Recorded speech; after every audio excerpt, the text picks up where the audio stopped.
Now, the Baltimore Police Officers Union is asking for an independent prosecutor. And if ever there was a case for one, it's here. But there are no plans to do so. So talk about a rush to judgment. What kind of justice is this? Could these officers ever hope for any relief from the Obama Justice Department under Loretta Lynch? No way. And whatever happened to justice being politically and color blind? Joining me now from our bureau in Washington, D.C., investigative reporter at the Washington Examiner, Sarah Westwood. Sarah, reasonable people understand what's going on here because this simply doesn't happen this way.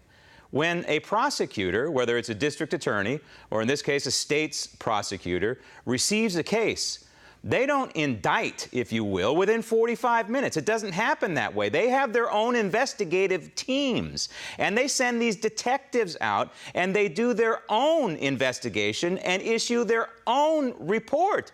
They don't come up with, most, I should say, don't come up with an indictment and charges like this in just a matter of minutes. Within minutes of receiving the autopsy report, they issue the warrants for the arrest. It's unbelievable. One way of looking at it, Graham, is that, this was maybe a preordained decision.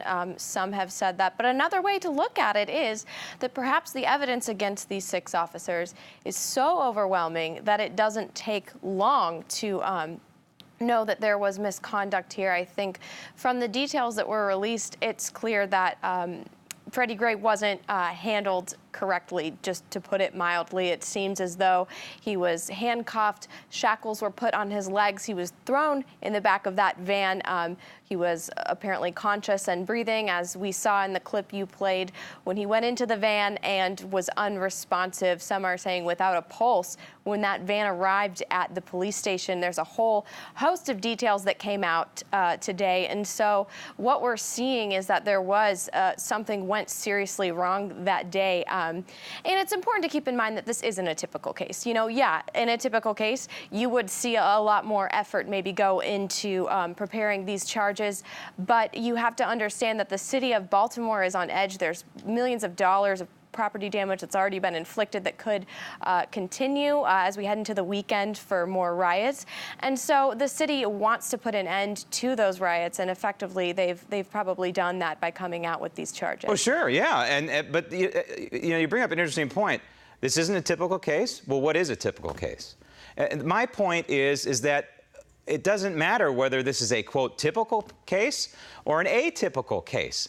What matters is the rule of law. And what we have seen descend upon Baltimore from the beginning and all the way until now, to this point, is an utter disrespect for the rule of law and civil society. So let's look at what we do know, Sarah. We know that Freddie Gray was arrested. We saw it in that piece of video. He was conscious.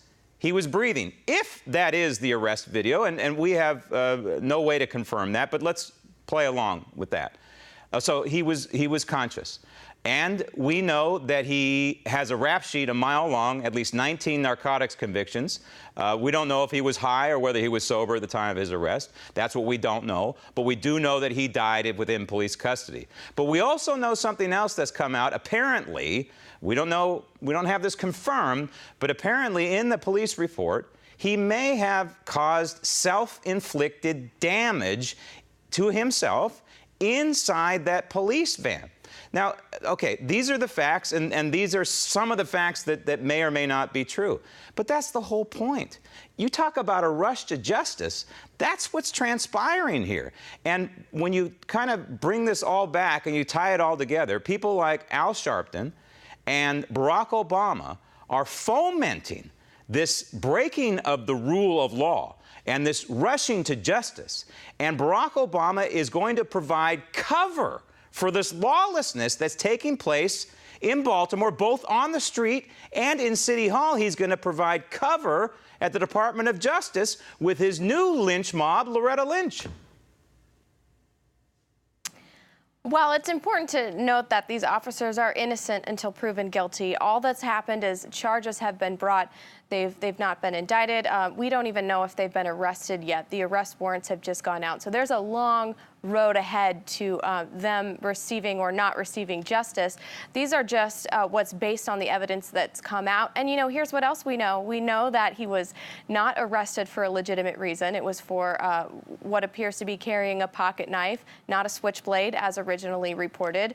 And those claims that he self-inflicted the wounds have been largely debunked, because that came from comments that another man who was put into that van, Donta Allen, a 22-year-old from Baltimore, made that he later said were taken out of context. So we don't know what happened still, and all accounts point to that he was driven in such a way that was thrown around in the back of the van and was injured that way. So why weren't the other prisoners injured? You know, my point is to think critically on this one. And in order to think critically, you have to look at the evidence that we do know. And we don't know what took place inside that van. You know, we can't assume. You know, just as it is wrong for these prosecutors to rush to, quote, justice, we can't come out here and assume things either. We know what the facts are, and we shouldn't deviate from them. I would normally say, let the process unfold. But the process is being defiled by these folks in Baltimore, and Barack Obama and his administration is offering them cover. It's a sad day in America what's transpiring here. Sarah, thanks.